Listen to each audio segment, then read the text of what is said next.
High friends, life is एम या YouTube चॅनलमध्ये तुम्हा सर्वांचं खूप खूप स्वागत करते। आज आपण साऊथ इंडियन चटणी कशी बनवायची, शेंगदाणा आणि खोबऱ्याची आणि बटाट्याची आणि डोसा कुरकुरीत कसा बनवायचा ते आज आपण या व्हिडिओमध्ये बघणार आहोत। तर इथं व्हिडिओला सुरुवात झाली आहे। तर इथं शेंगदाणे घेतले, 1 वाटी शेंगदाणे घेतली, तर त्याच्या म्हणजे त्याच्या 25% आपल्याला फुटाण्यांची डाळ घ्यायची आहे। 4-5 हिरव्या मिरच्या टाकून घेतल्या, लसूण टाकून घेतला, कढीपत्ता टाकून घेतला, तेल टाकून घेतलं। अशा पद्धतीने मी गॅसवरती फक्त 2 ते 3 मिनिटांसाठी परतून घेणार आहे। बघू शकता आपल्याला हे भाजायचं वगैरे असं काहीच नाही आहे, फक्त त्यातला कुरकुरीतपणा येईपर्यंतच आपल्याला अशा पद्धतीनेच आपल्याला भाजून घेतलं आपण तेलामध्ये। आता खोबरं होतं, तुम्ही ओलं खोबरं टाकू शकतात, तर माझ्याकडे नव्हतं खरंच, तर तुम्ही ओलं खोबरं टाकू शकतात। हिरवी कोथिंबीर टाकून घेतली, चवीपुरतं मीठ टाकून घेतलं आणि पाणी टाकून घेतलं। छान ग्राइंड करून घ्यायचं मिक्सरला। अशा पद्धतीने बघू शकतात मस्त असे छान ग्राइंड करून घेतलेले आहे। तर आता आपण इथं फोडणी देऊन घेऊया। तर फोडणीसाठी मी तेल टाकून घेतलं, हिंग टाकून घेतला, जिरं मोहरी, छान तडका द्यायचा आहे जिरं मोहरीचा अशा पद्धतीने। आणि व्हिडिओ स्किप न करता बघा। इथं मी कढीपत्ता टाकून घेतला, त्याच्यानंतर आहे ना जे आपण ग्राइंड केलेलं होतं ते टाकून घेतलं अशा पद्धतीने। आणि तर पाणी तुमच्या आवडीनुसार टाका, जास्त घट्ट किंवा पातळ।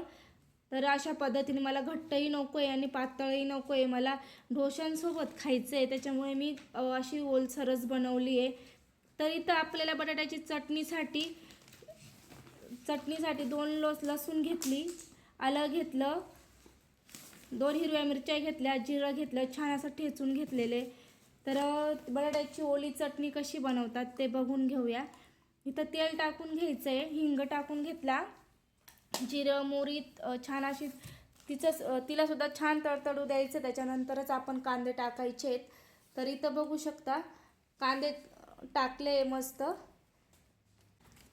इथं कांदे छान परतून घेतले, त्याच्यात मीठ टाकून घेतलं, लवकर छान असे गुलाबी होतात मीठ टाकल्यामुळे लवकर।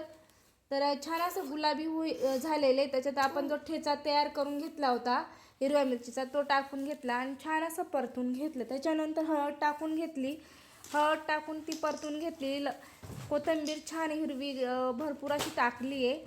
अशा पद्धतीने छान मिक्स करून घेते। मिक्स करून झाल्यानंतर जे बटाटे होते ते टाकून घेतले, बटाटे टाकून घेतल्यानंतर अशा पद्धतीने मॅश करून घ्यायचे। थोडं पाणीचा शिंतळा देऊन अशा पद्धतीने वाफून घेतल्यानंतर आहे ना अशा पद्धतीने आपली गुलतणीच्या साहाय्याने दाबून आपली चटणी अशी छान तयार होते।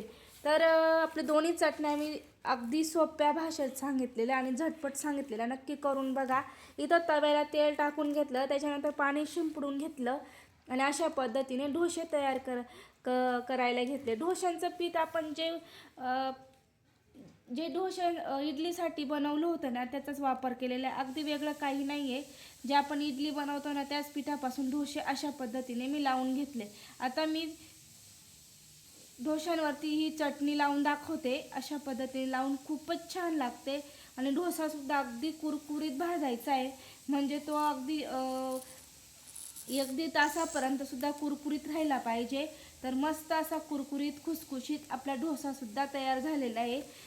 तर तुम्ही सुद्धा अशा दोन्ही चटणी आणि डोसा करून बघा। ह्या गरमागरम नक्कीच करून या पावसाळ्यात खाऊन बघा। धन्यवाद।